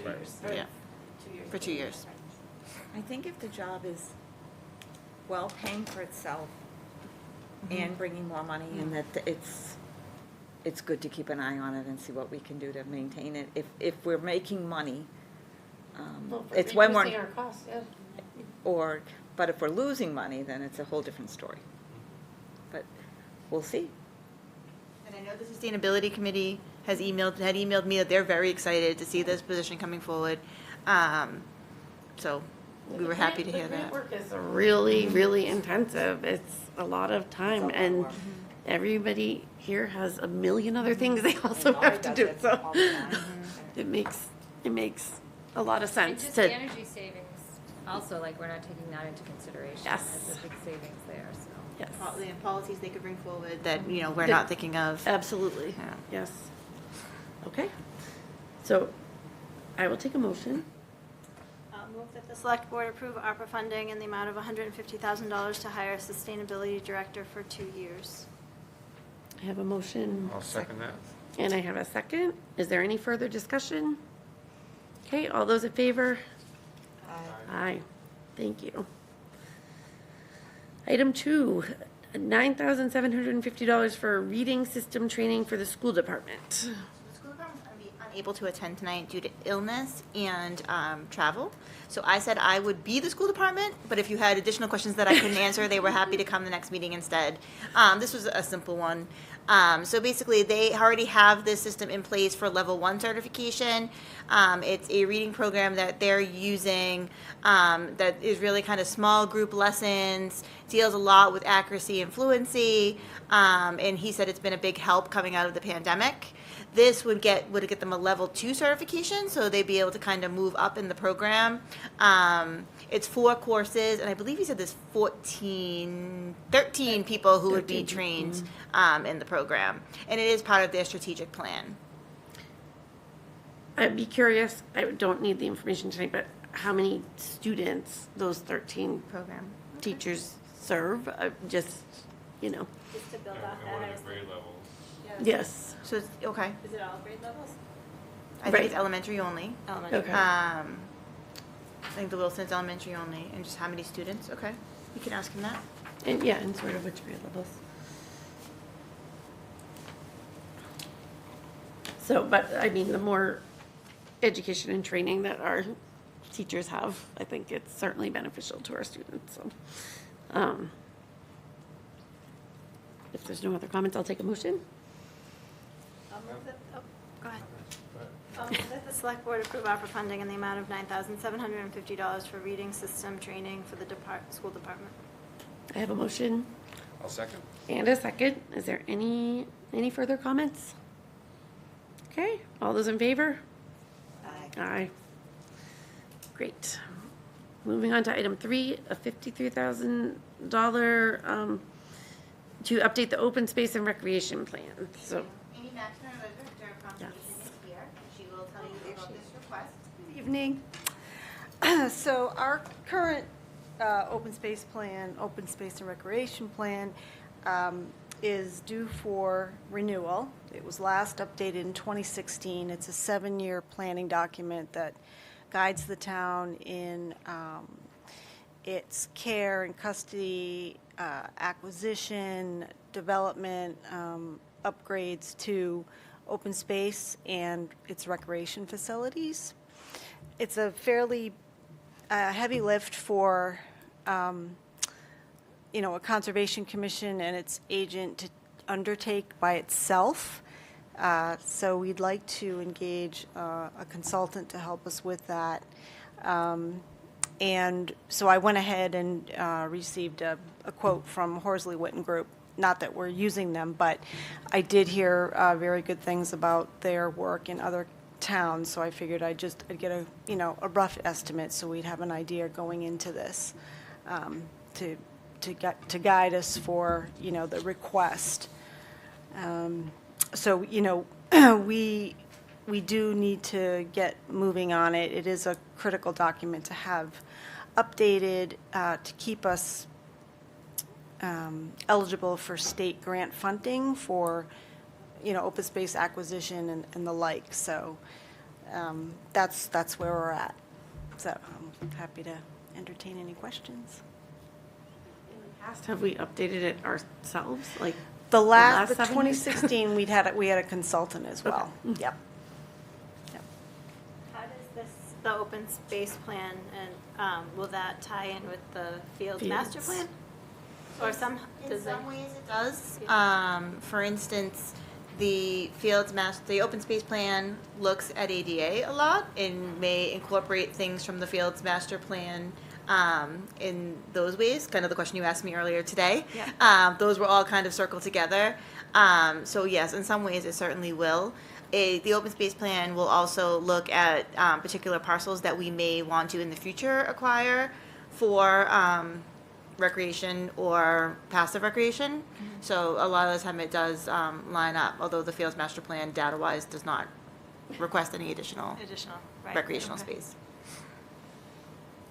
But it also does, the plan will talk about maintenance of the fields and, Yeah, I've looked at other RFPs in other towns for, soliciting consultants and sort of their addendums to what they would be looking for, aside from the workbook that the state provides that we must follow for what elements are in the plan.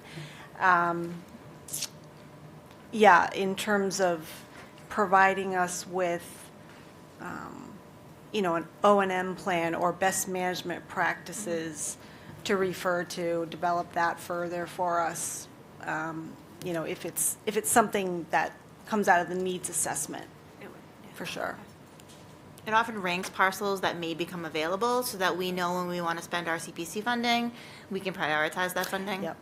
Yep. Which is very helpful. So often when we have a project come up or a project gets recommended, the first thing that me or Amy or Andrew or Jean will do is flip through the open space plan and say, oh, this is or is not in the open space plan, so we know whether or not it was a priority of the town at some point. Sounds like a good plan to me. This was originally asked for in the budget. As you know, I had to cut a significant amount of money from the budget, so this was one of the things that was cut and then recommended to come to for opera funding. Thank you. And I think to dovetail, I think the pandemic and post-pandemic showed us how important our open space and recreation facilities are to our mental health, our physical health, and, to be able to plan properly for those, is really important. I was reading the survey again today, the opera survey we did, and just the number of people who commented on the importance of our open space and how much that kind of showed to them. I think you're 100% right. We're actually talking about that. I was with the middle schoolers today and how good we are at protecting that space. So, okay. Any other comments? If not, I'll take a motion. Motion to approve the request for the open space recreation plan. I'll second it. I have a motion and a second. No other comments? All right, all those in favor? Aye. Thank you. Thank you very you. much. Thanks for waiting. Yes. Item 4 is the $150,000 for an equity audit of the town and school departments. So, So Superintendent Gilligan, Dee, and I are very excited about this. Yes. And speaking about the survey, if you read the survey, one of the things that really stands out is that one of the top concerns is inclusivity. And so that was something that kind of stood out to us as we were thinking about how we spend the opera funding. So I'll let Dee talk a little bit about the audit, because I know it's very dear to her heart. Yes, thank you. So just to give a little bit of background, what is an equity audit? It typically looks at what produces inequities that affect residents, students, parents, and employees of the town. They typically focus on 3 areas: programmatic equity, teaching employee board commission quality equity, and achievement and service delivery equity. So what are some of the questions that, an equity audit looks to answer? And in the programmatic realm, which populations are underrepresented in, say, AP classes, honor classes, employee groups, boards, commissions, or participation in town programs and events? Are there groups of underrepresented people in special ed, youth services, elder services, veteran services, or in library programs?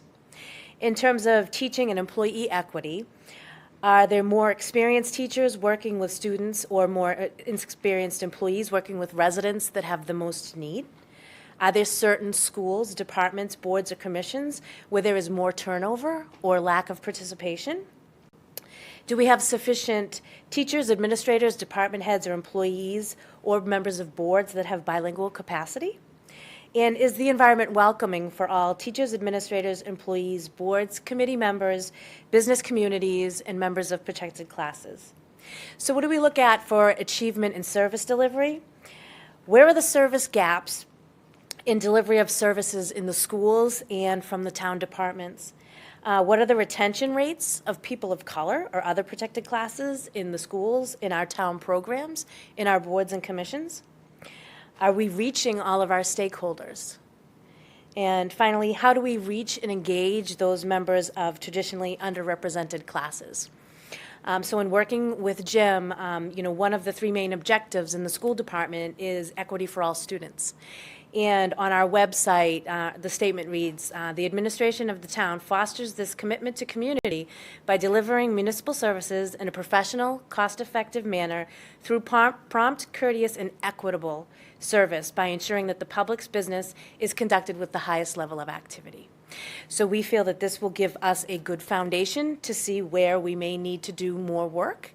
This also dovetails nicely with the project that you already approved on the town side. This expands it to cover employees. So the town project is outward facing. This will then include our programs and services as well.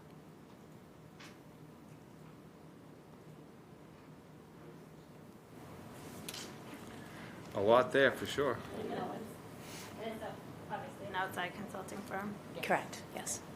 And the expected results of this audit might be actions does the town needs to take? Absolutely, yeah. We'll get some sort of report or. Yes. And this is something that's become very popular in school districts. I haven't heard too many towns taking it on quite yet, but it's something that's been very popular in school districts nationwide, yeah. Yeah, we should be doing it for ourselves as well. Yes. Yeah, no, I think so. There's a lot of good things that you hit on. I think that it'll be a good comprehensive overview of the town and the schools. And, we've got 5 elementary schools in various parts of town that service different parts of the community. So I think that will be an interesting, what they come back with, for sure. We'll end in a report with recommendations, right? And we'll make sure that we get to see that. Certainly using the funds to benefit the community as well. Yes, as all the which other is things exactly. do. We're supposed to. So having said all that, so $150,000 is a sizable amount of money. So I'm just assuming everybody thinks that there is great value in that money that will be put to good use. Is there anybody in our system or that could take on a project like that? Or do you feel very strongly that it needs to go outside? I'm just trying to ask a question. People say, wow, $150,000 is a lot of money. So I just want a response that would say, you know what, it's money well spent. Or maybe let's take a look and see if somebody else can take it on in-house. That's pretty much my question. Yeah, DEI work is such a specific area and it requires expertise that I do not know of anybody on the town side, nor did Jim identify anyone on the school side that has the training and experience to be able to do this work. Yeah, I think it could be hard. what It the does. findings are, when you're not someone who's deeply embedded in the, you know. I also think it could be difficult for a rank and file employee or any employee to come to management and say, these are the following things that you've been doing that are inequitable or wrong, Yeah. right? As open or welcoming as D&I may be. So I think that, having this person come in would be very objective, which would be nice. I think this is going to be a big lift. Well, look at all departments, right? Yes, Like, all of our policy documents, Police, our fire. website, Yeah. everything, to make sure that we're being equitable. including police, fire, and. Yep. Yes. It is, that's a huge, it's a Yeah. lot of the- things to. Right. And I think the $150,000 speaks to the level of work that it might require. How long do they think it'll take? So I guess two things on that. This first application, we had been talking about doing this separately on the town side, separately on the Yes. school side. The application first came in from just the schools for $100,000. So the schools alone is $100,000 of this money, and then we just added ourselves on for the $50,000. I think this will take a full year. It's a lot to review. I mean, if you see just the police department's policy book, it is an entire 3-room binder in my office. So, and if you think about what they go through for their accreditation process, there's a lot to go through. And if the amount of documents that the schools have, I can't even begin to imagine. Their student handbook, yeah, Yeah. our hiring policies, how we post our jobs, where we're posting them. Yep. I think that there's just a lot to it. The town of Arlington recently went through a large community project, similar in nature, and it did take them a full year. Seems like a reasonable. For a No, I lift. just think that somebody watching at home might say, wow, that's a lot of money. And would ask the same thing I asked, is it something we could handle in-house? And I think it's just a good response for people to know that it's justified. Yeah, and I think I encourage people to look at the Opera survey we did, because I think it is eye-opening, the number of people who don't feel inclusive or a part of what's happening, not just, I think, not in the town, but it talks about inclusivity and understanding what's happening at town hall and in town government, and this will be a way for us to figure out how do we bring those people in, right? So, which is not always an easy thing, right? That's great, thank you. Thank you, Dee. Thank you. Okay, I will take a motion. I'll move that the select board approve opera funding in the amount of $150,000 for an equity audit of town and school departments. I'll second that. I have a motion and a second. All those in favor? Aye. Aye. Great. So, Madam Town Manager, can we get an audit of how much we have in APRA funding, how much we've spent, how much we've committed and everything else? Yeah, so as of January, we had spent 5.7 million of the 9.3. So I'll add on what this was, and we'll probably still have $3.3 million left about. But I'll add this all on, and we'll still, it has to all be programmed by 2025 and spent by 2026. So we're moving So through it that's slowly. Yeah, we didn't a spend. short turnaround, It really. is. We didn't spend as much of the utility money as we thought we Yeah. would. We spent all of the utility money that was the automatic spending, but we didn't get as many applications as Is there we still the thought. opportunity for that? Yeah, through- it's still yes. open Okay. until It the is. end of March. Okay, It's gonna thank you. end. So even if you were to put an application in on March 30th, that's okay. We would take you through the 3 months. Okay, perfect. But it is gonna end on the 30th, so if you don't have have it in by then. Okay, good to know. Thank you. But, I think we're still seeing a lot of projects come in. The schools have a short list of projects they're bringing forward.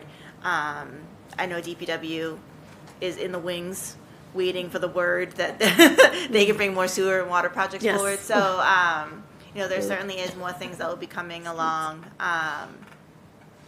But that's about where we are. But yes, we can come forward. We'll send you an exact spreadsheet.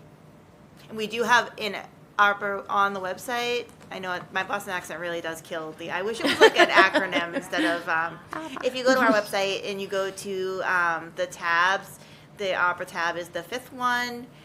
It's maroon, and it does take you to our handy dandy chart, and you can see the survey that I was just talking about, and you can actually click on it, and you can see Andrew give a whole presentation about all of our spending so far. So if you have free time, Thank you. feel free to check that out. We're meeting on Yeah. It's pretty neat. Okay. So we're moving on to item H, which is the review of select board policies. So we're gonna, Laurie and Christine, our new town council, and I have been meeting. Laurie and I have been meeting for like a year. But Christine has been here, and we've been talking about our select board policies. And so we've done this draft. And what we're recommending is that we hold a series of working meetings with the entire board. This is going to take a couple of hours for us to go through all of these. I would say it'll be several meetings. Some of them are changes, some of them are new. So for instance, there's a new public comment policy that we didn't have before. So there's things that are new, there's things that are just cleaned up. The financial ones have not been changed at all. So what I'm recommending is that we don't take any action tonight. They're just there so that you and the public can start to kind of go through them, and that we set up kind of like the goals, just some working meetings, kind of late afternoon working meetings, to start going through these. definitely. There isn't required to be, so I wouldn't think so, but we would. Because there are, Yeah, we would vote them at, I mean, obviously we'd vote them, and we'd have all of these meetings at a public meeting, and then we'd vote them at a public meeting. plenty of opportunity if. There, yes, everything will be posted. And these are also lining up with current laws and court decisions and things Yes, like that. everything is in conformance with either general laws, recent case law, or our bylaws. In the past, I've done this different ways. I've had subcommittees that met to do these. I've had boards who just assigned different policies. But I think these aren't so long that it's not something we could all just jump in and work on together. But I wouldn't recommend doing it at a regular nighttime meeting. It's just too much with our regular business. And it's hard to have free-flowing conversations. It is, Yeah. yes. So that's what I'd recommend. So tonight, really no action necessary, and we would just move on to the It's next. interesting. I Yep, was it's a great reading idea. through it. Yeah, there's a Well, I'm lot looking there. forward to Yeah. looking closely at everything, so, And Laurie's put a lot of work into them. thank you, you. Laurie, Thank you. and town council too. Yeah, she's been great. So, we do not have any consent items, but we'll move on to approval of minutes. So, did everybody have a chance to review the open session minutes from February 6th? Yes. Madam Chair, I'll move approval of the open session minutes from February 6th, 2023. Okay, I have a motion I'll second it. in a I second. don't like to second it because I'm the one who reviews it. I want somebody else to second it, but that's okay. That's all right. I have a motion and a second. All those in favor? Aye. Aye. Thank you. Under old business, we're going to have a discussion about the site plan review for the middle school. Yeah, so nothing really, we're just kind of keeping this on here to continue the Yes. conversation. At this point, the plan is to either move forward under a waiver or to move forward just completely under Dover, since it is educational in use. I met with Jean on it a little bit this morning. Laurie and I have been meeting with the OPM. School building committee has been working. And so, we do anticipate, we're hoping to get something moving in before July 1. So, I'll continue to keep you up to date on what the final plan is, but we do plan on either using the waiver process or the Dover process. Okay. Is there a benefit or to either, one over the other? Not really. Yeah.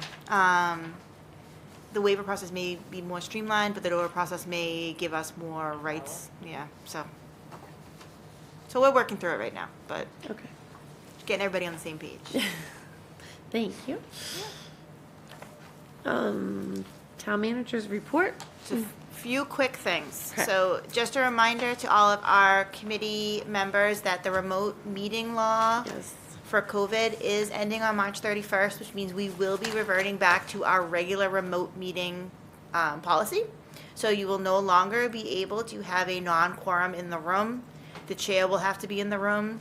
There has been no conversation at all that I've heard about extending this again. Agreed. So March 31st is the date that I understand that it is going to be ending. Although they have extended it Statewide. at like the last They did minute extend it each last time, minute. but. But we did ask KP, they hadn't heard anything, and May hasn't heard anything, so I'm wondering if this might just be the end. Yep. So we'll see, but that's where we are right now, so I'm urging committees, commissions, committees to just, if you're not the disability, the Commission on Ability Assistance, which has its own bylaw, if you're not that committee, please start getting yourself ready to be in person. Just a reminder to residents that the snow parking ban is now in effect and will be in effect till 8 a.m. tomorrow morning. We are watching the snow closely. The governor has issued a non-essential employee stay-home order. The North Andover Public Schools do not have school tomorrow. Already? Yes. We likely will close the town buildings I would think, based on the governor's order, but I haven't made a final decision yet.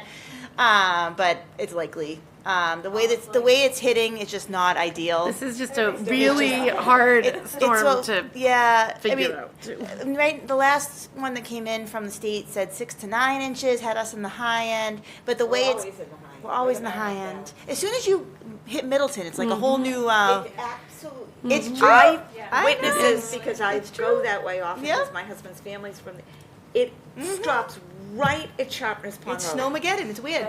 It is just amazing. Yeah. They're prepared. Yeah, we prepared Their everyone. laptops home, Yeah, so we they're prepared prepared to everyone. work. And we Your are so power. thankful to DPW, which has had a rough, I mean, I know this has not been a lot of snow, but it all seemed to come at once, as it always does in DPW. So we will keep everyone posted, but more likely than not, they'll be getting a call from me soon enough. We want to congratulate the firefighters of the year, which are Tim McGuire and Sarah Capone. Did I get that right? Capuano. And the police officer of the year, they picked, Chief Grape, I think, purposely picked the police officer with the toughest name to say because he knows that I have phonics problems. So it's Nicholas, we tried this so hard earlier, Wachusik? I think so, okay. A reminder to residents that excise bills are due March 16th. And also a reminder that our exemption applications for tax bills are due by March 1st, which is very soon. Yep. Okay. Melissa, you said that the parking ban is in effect until 8 a.m. tomorrow? 8 8 p.m. p.m. 8 8 p.m. 8 p.m. to 8 p.m. Okay. Makes more sense to me. Thank you. It's going to be terrible at 8 a.m. So, okay. There was just a few quick things. They are all important. Okay, select board updates? Well, we all had a very fun day in Mr. McGrady's class. It was really great fun. The kids were fantastic. You know, a couple sets of kids came up to me to ask questions about their future project. How would I do this? And it was great. And a few of them came up and thanked me. And it was a really fun day. I really enjoyed it. Great program. They have such real life experience. It's great. But what I loved about it, there was a format, but it was still very free-flowing. It sort of, you went with what you were being asked and the direction of it was a fun day. And I heard little bits of my other board members. It's what was said in one meeting and what was asked in another, which was kind of fun too. I will say, You came the up with- common theme was, why do we not have more sidewalks in every single? Yeah, a little bit on plowing too, I got it. Just saying. Those Those middle schoolers are right on point. One of the kids asked a plowing question, and he said that the plowers said they could not answer it, which was great, because I said, no, they cannot, because you need to call into and speak to management. They are instructed not to promise or anything or say no to anything, that you need to call. So it was sort of interesting listening to that kind of exchange. But they were all very polite, and it was a fun group. Anything? Do you have anything? Yeah, so we had our public meeting for the 400 Osgood, Great Pond. Great Pond Road Committee. We had a fairly decent attendance. We got about, I think, 30 people in the room that showed up. We had some questions and some comments that were pre-submitted. We had a lot of good comments in the room. A few of my colleagues were there as well. And I think it worked out well. We're going to be meeting again this week and kind of go through those comments and try to start crafting some type of an article or some type of a recommendation that would be brought in front of this board, hopefully to be on the warrant for town meeting, which I know is coming. That deadline's coming up soon, so we need to get that going. But so we'll be working hard over these next couple of weeks to get to that. So It is all right. it's been a very heavy lift for your group, and it's amazing the progress you've made. I can't wait to hear. It's a very Can't wait to hear the talented group of people that are on recommendations. your committee. For me, I just want to reiterate, Bruce stole our thunder Did he, in though? congratulating Melissa on her certification, but I'm going to say it anyway. So congratulations and thank you. We hope to see information in our awards case. They're gonna send me a thing. Oh, Put it good. in there when it Can we comes. put, can we, Yeah. can we put it with the turkey? Sure, we'll put it with the No, turkey. no, no. Why not? The real awards case where we have AAA bond ratings and stuff like that. Right in the, so anyway, congratulations you. and thank you. So, Yeah, good for you. Thanks. that I will take, our next meeting will be Monday, March 13th, and I will take a motion to adjourn. So moved. I have a motion and a second. All those in favor? Aye. Aye.